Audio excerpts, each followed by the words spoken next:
Here's your wrestling news for October 28th, 2020. And your headlines for today include: what happened after Raw went off the air? Is Randy Orton seriously injured? Vince McMahon sees Lars Sullivan as his guy to elevate in WWE. Major update on Bobby Lashley and Brock Lesnar feud in WWE. Tucker's WWE brand status confirmed. CM Punk open to WrestleMania 37 match with Roman Reigns. Star of indie wrestling leg-breaking viral video starts GoFundMe after 3 surgeries. Miro comments on speculation that WWE is burying Lana because he joined AEW. Jeff Hardy sends a message to WWE Champion Randy Orton's wife. Who is the top AEW NWA star to join WWE? NXT star will be called up to the main roster soon. Matt Riddle fires a major shot at Booker T after Raw, and more. WWE Raw ended a bit awkwardly for those watching in the United States, but fans in Canada got to see way more of the action. Randy Orton was attacking Drew McIntyre when Raw went off the air, but the tables were turned after the USA Network feed cut off. As part of McIntyre's brutal assault, he stabbed Randy Orton in the eye with a pen. The show was running a bit long, so they cut off the feed.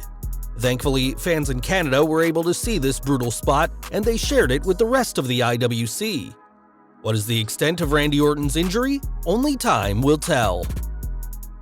Next, we have Lars Sullivan, and while his career is on shaky ground, Vince McMahon's focus right now is on the Freak.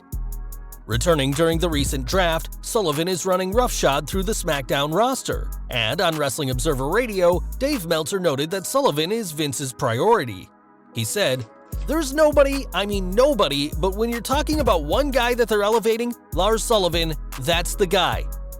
Sullivan has gone from PR disaster to PR disaster over the past couple of years, and whilst his push could always fall apart, it's clear that Vince is behind the Freak, at least for now. Brock Lesnar news next, as Bobby Lashley wants to face the Beast. And whilst this could be a huge match for Lesnar, who's been absent since WrestleMania 36, the company aren't interested in bringing Lesnar back without crowds. On Wrestling Observer Radio, Dave Meltzer explained why fans shouldn't expect a match between Brock and Lashley, even when both the Beast and crowds return, saying, "I don't know that with all the money that they're going to pay Brock Lesnar to do a show like that, I think they're going to want a more marquee name if that's the right way to put it. It just seems like that's where they're going to go if they use him again. If they're going to use him, I think it's probably Drew McIntyre or Roman Reigns rather than Bobby Lashley." Meltzer did say that the company could do Brock vs. Lashley at one of their Saudi shows, and we certainly hope it happens at some point, given that Lashley returned in 2018 with the intention of facing Lesnar, a dream that hasn't come true just yet. Tucker news now, and we've got an update on what brand he's officially on.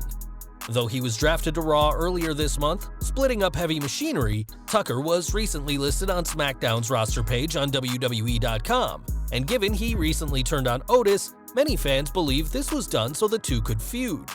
However, according to PW Insider, this change on the website was just a technical error, and he remains a member of the Monday Night Raw roster. Tucker didn't appear on this week's edition of the Red Brand, though he tweeted after the show that he appears on his time. And with rumors that Vince McMahon wants Tucker to play a role at Survivor Series, fans can expect to see plenty of him on his official home of Monday Night Raw.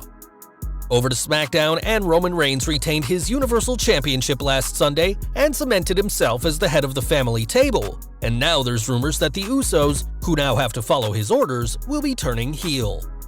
Given the rumor of Reigns being elevated to the level of John Cena and The Rock, there's been speculation on potential dream matches, with some fans even talking about a match against CM Punk at WrestleMania 37.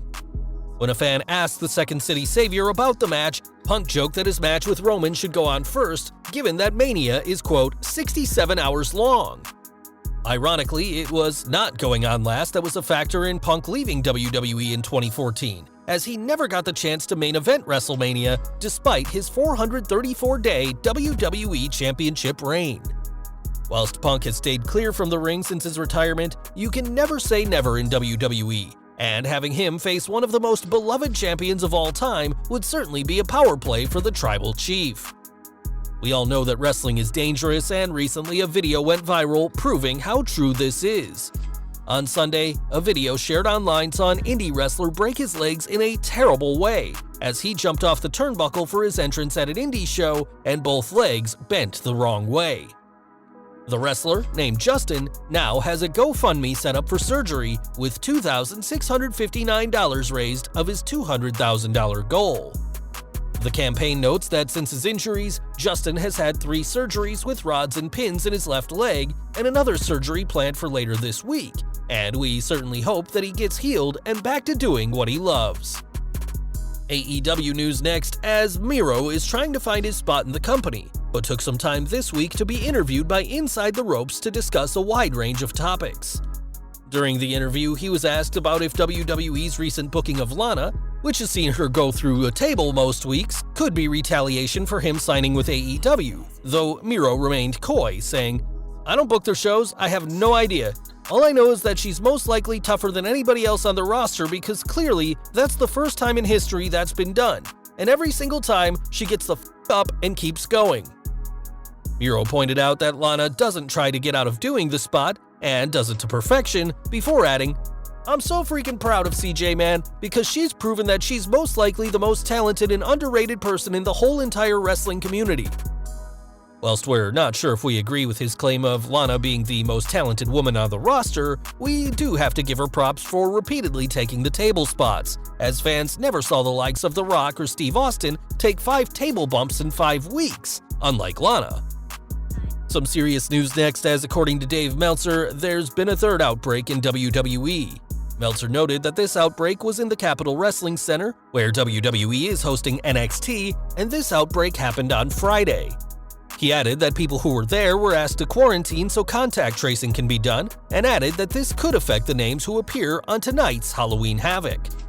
A WWE source has said that no NXT regulars have tested positive, though this would explain Bronson Reed's recent tweet, saying that this situation has shown there's a lot of selfish people.